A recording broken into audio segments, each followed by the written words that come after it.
आज मैं आप लोगों का हिंदी का नेक्स्ट क्लास लेने जा रही हूँ।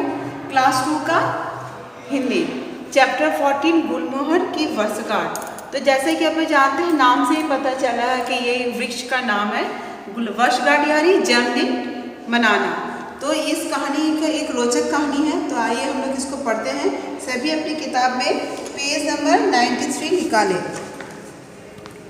पेज नंबर 93, चैप्टर 14 गुलमोहर की वर्षगांठ। गुलमोहर एक पेड़ का नाम है और उसकी वर्षगांठ मनाना कुछ अटपटा सा प्रतीत होता है।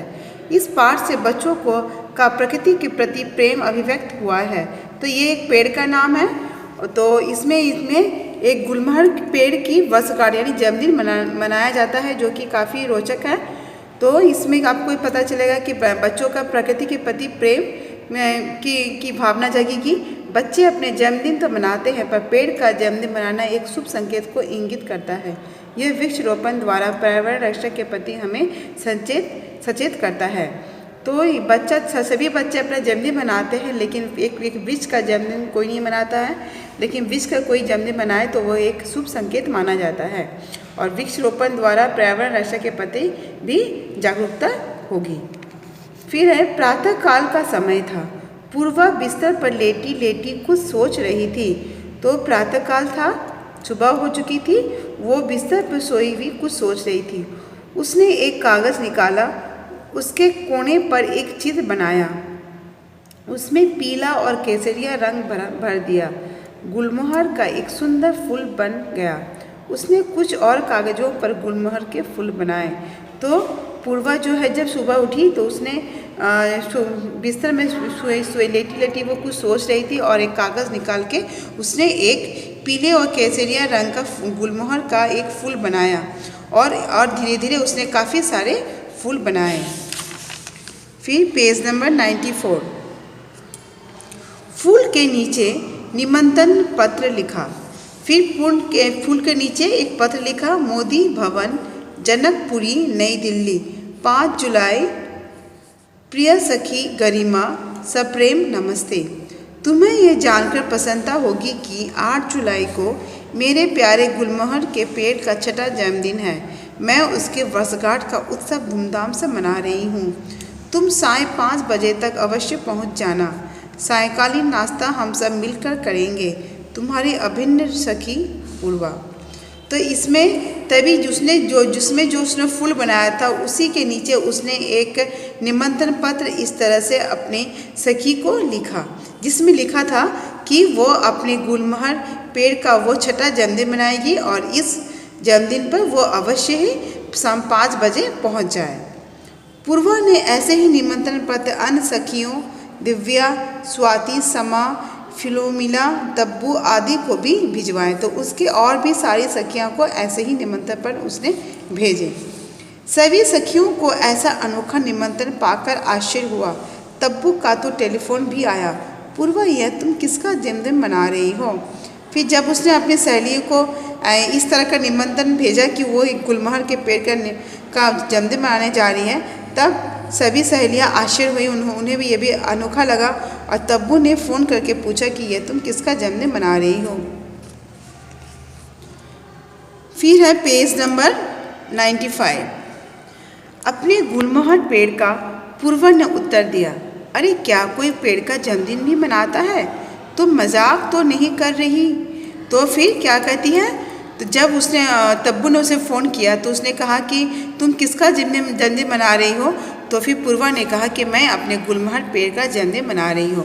तब उसे ये मजाक लगा। उसने कहा कि कोई पेड़ का भी कोई जन्मदिन मनाता है क्या?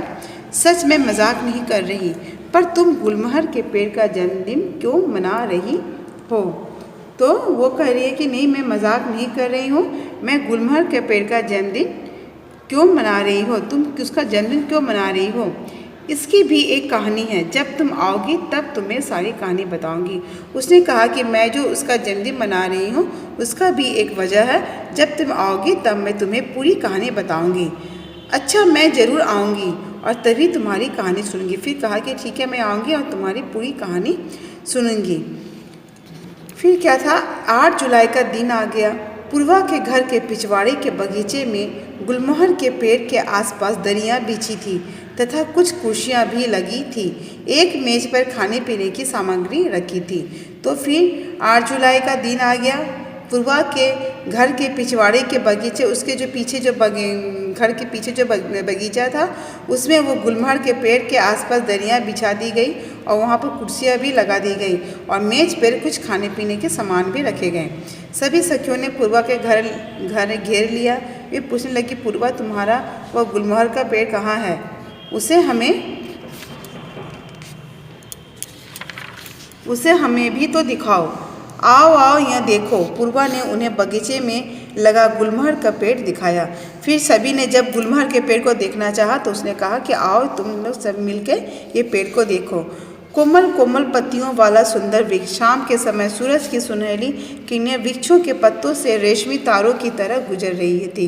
तो फिर वो गुलमोहर का पेड़ बहुत ही मनभावन था। उसकी पत्तियां कोमल कोमल थी और काफ़ी सुंदर थी। और शाम का समय जब सूरज ढलने वाली थी तब उसकी किरणें वृक्षों के पत्तों से रेशमी वो तारों की तरह वो दिख रही थी। तो आज मैं आप लोग को यहीं तक पढ़ा रही हूँ। इसके आगे का पार्ट मैं आप लोग को बाद में पढ़ाऊँगी। तो मैं आप लोगों को कुछ आप लोग को ये अंडरलाइन कराऊँगी शब्दों को, जो शब्द आपको याद करना है। जैसे है बिस्तर, कागज, केसरिया, गुलमोहर, सुंदर, निमंत्रण, प्रसन्नता, वर्षगांठ, धूमधाम, जन्मदिन, सायकालीन, नाश्ता, अभिन्न,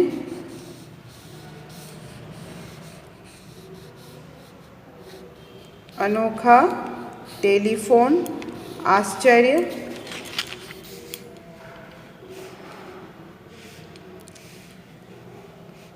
मजाक,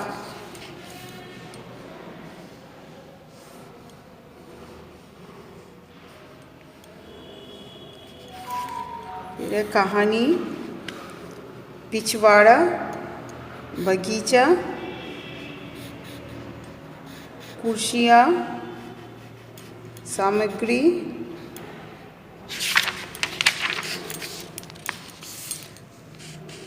पत्तियाँ, कोमल, सुनहली, रेशमी। तो ये सब मैंने जो शब्द आपको अंडरलाइन कर दी है, आप लोग इसको ठीक से पढ़िएगा, याद कीजिएगा और इसे अपनी कॉपी में लिख के प्रैक्टिस कीजिएगा। तो मैं आप लोग को अब जीवन मूल्य के बारे में बताऊंगी। तो ये है सामान्य शिष्टाचार का पालन। तो जिसमें कि आप लोग को इसमें अब जिसने पढ़ा कि वो जो पूर्वा थी किस तरह से उसे एक दिन अचानक सुबह को उसे लगा कि वो अपने गुलमोहर के पेड़ का वो जन्मदिन मनाना चाहती है, उसके वर्षगांठ मनाना चाहती है। इसके लिए उसने अपनी सभी सहेलियों को सादर निमंत्रण पत्र भेजा और बड़ी शिष्टाचार के साथ उनको अपने घर में अपने गुलमोहर के पेड़ के वर्षगांठ में उन्हें निमंत्रण किया था। इस तरह से वह शिष्टाचार का पालन करते हुए और सभी को नियमपूर्वक निमंत्रण करके उन्हें अपने घर में आने के लिए आमंत्रित करती है। फिर मैं आप लोग को शब्दार्थ बताऊंगी।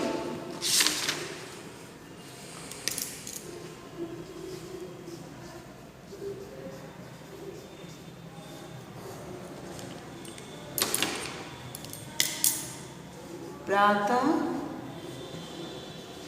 काल, सुबह,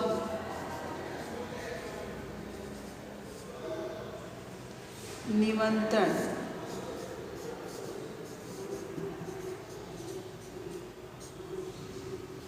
न्योता,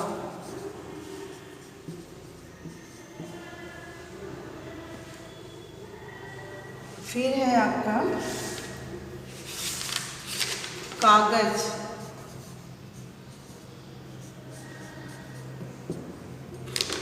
पेपर,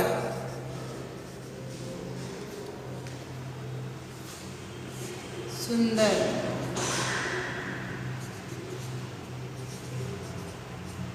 खूबसूरत। तो ये जो कुछ आपके जो है ये शब्दार्थ इसको आप याद कीजिएगा। तो आशा करती हूँ आप लोग को यहाँ तक ये कहानी समझ में आ गया है। तो आज का क्लास मैं यहीं समाप्त करती हूँ। धन्यवाद।